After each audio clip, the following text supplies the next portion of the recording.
Hello everybody, and welcome to my first ever IRL car review and car review in general.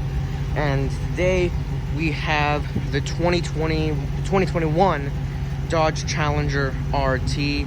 So today I'm just going to be doing a quick just overview of the car inside and out. So as I said, this is the 2021 brand new Challenger RT. So it has the 5.7 liter V8. And so, let me just start really quickly with the front end styling. Obviously, this is supposed to mimic the original Challenger that was from 1970 with a very boxy muscle car styling. And Dodge did a very good job at that, but one problem with having very boxy styling from like the 70s and whatnot is that the front end, as I don't know if you can see here, it's kind of a bug magnet. Honestly, it's worth it because I think it looks good. Over on the side, it really does look really not. It just looks like a muscle car. From the 70s. I don't really know what to say about it. Looks nice. They did a good job at it. And also, something else I'd like to point out about the front end of this car. Now, some of you probably know that some higher end models of the Challenger, such as the Hellcat or the Demon, has the headlights removed in replacement for intakes, pretty much. And at first glance, it may look like the RT has that as well, but if you look closely, you can't really see it too well because the lights are on. But both intakes are blocked off. These are fake intakes, so apparently this car now has 2021 Supra syndrome with fake intakes and whatnot. And also, another fun fact about the Demon, which is kind of unrelated because it's in the Demon, but whatever, I'm just going to say it anyways. That intake right there, that would be a real intake on the Demon. But the intake over here, that's also blocked off, because one time I got to actually see a Demon up close, and I looked over here to this intake and it's fake. That's also blocked off. So again, Dodge is starting to pull a 2020 Supra on the new Challenger. So I guess that's going to be enough of the outside for now. So let's just move on to the interior really quickly. So we walk up into the door and we have not quite traditional style door handle where you can open up from the top and the bottom. You can only open it from the bottom on here, but at least it looks nice. And the Challenger has a nice frameless door design, and when you open up in here, you can see the door seal says Challenger over here. Nice font, I guess. And let's just take a quick seat. Alright, so over here we have a pretty normal looking steering wheel with, of course, the more and more cars are starting to have, hold on, let me just close the door, are starting to have paddle shifters now. But one thing I didn't really know about the paddle shifters in this car is that they're actually not real paddle shifters. And hold on, okay, I don't know what that beeping was, but it doesn't actually have true paddle shifters, because if you look over here, I don't know if you can see, but these paddle shifters, they're like half paddle shifters, so they have space for like some controls over here. I'm assuming it's for like the volume or whatever. I don't really know, but they do work, and you might think that will make it a lot harder to use, but you can still just use it with your finger over here. Of course, if you don't want to use the paddles over here, you can use the shifter over, the actual shifter over here if you want to have a more traditional kind of feel, I guess. And something that this car surprisingly got right that most cars don't when you have like a sequential shifter over here with an automatic car is the way it shifts. So you can see you have P, R, and D, and then you have M. So basically, I'd assume you would just shift it into drive and then down over here. And then to upshift, you pull down, and to downshift, you push up. Now that at first might sound very counterintuitive, but the thing is, that's actually the right way to do it. race cars with sequential manual transmissions, that's how it is with actual race cars. Because I guess the thinking is, if you're accelerating really hard, it's much easier to pull here rather than to push. It's much easier to pull it. And when you're braking really hard, decelerating really hard, it's much easier to push the shifter down. Now let's talk about some of the features of this car, which, I mean, you can already see aren't that many. You have your hazard lights. You have a mute button. I'm assuming that's just for the radio. If you just want to, rather than just constantly turn up and down the radio knob here, you can just press that to mute. And of course, the true staple of a muscle car is that there is no eco mode. There's only a sport mode, because of course a muscle car wouldn't care about saving the planet. Also, you have a screen off button, and I believe all that does is it turns off the screen. Then you can just touch the screen to turn it back on. Yep, that's how it works. You have traction control off. I mean, that's kind of what it is. Sorry if we hear anything. It's raining right now. It just started to rain, so sorry about that. But anyways, you have your climate controls over here. And last I checked, these climate controls are pretty strong, so yeah, I think a 747 is about to take off now. Let me turn that down. It's a bit. Turn that up a little bit. There we go. And then you have your AC. That's your AC right there. Then you have your recirculating air button. Like, that just turns on and off the recirculating air. Over here, obviously that's your volume, and I'm assuming if you press that, that turns on and off the radio. Over here is, well, it's kind of self-explanatory, your tune, browse, scroll thing.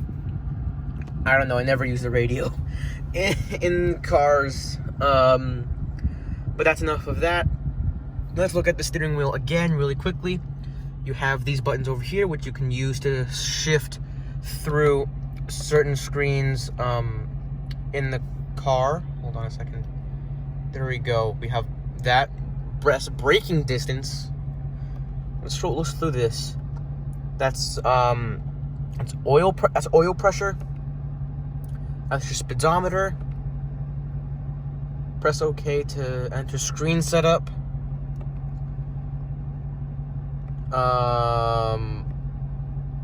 Trip info. This is one that really baffles me a lot to see in a muscle car, an MPG gauge. Like, who's ever going to look at that screen, like, ever in this car? Nobody. Like, nobody's ever going to look at that screen. And as you can see, this car weighs 4,200 pounds, and it has a 5.7 liter naturally aspirated V8. Of course, it's going to average like less than 15 mpgs, but hey, it's a muscle car. What do you expect from it? Over here, of course, being Dodge, which is owned by Chrysler, you have the good old blank switches that do absolutely nothing. But over here, you have your cruise control. Over here, that's your cruise control. It's some magic I don't understand. Over here, you have your wiper stock and your turn signal stock. You know, something I kind of noticed about the gauge cluster over here is that, I don't know if this is just me, but that shape, it kind of looks like the spoiler on like the Dodge Challenger, or not the kind of the Challenger, but especially like the Dodge Charger. I don't know. That's just what it looks like to me. Maybe I'm just weird.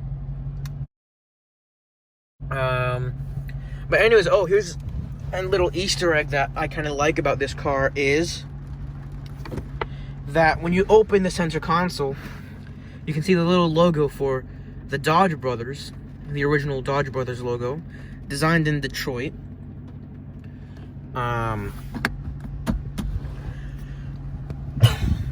So I think that's about it for the actual physical controls, but I guess we can try and look through the infotainment system. Alright, so let's just go ahead and look at the infotainment system for this car. So you have, obviously, your FM and AM radio, but then over here you have 103.5 and 105.9, and then you have the rest of them are hold to set. So I'm pretty sure what that is that if you don't want to have to constantly look for either like 103 or 105, you can just press that and have it set as a preset. So you don't have to constantly just search for it all the time. You can just go over here and it's there. Then we can go, I can't go to media. Pretty much what that is that you can connect to Bluetooth and listen to music from your phone.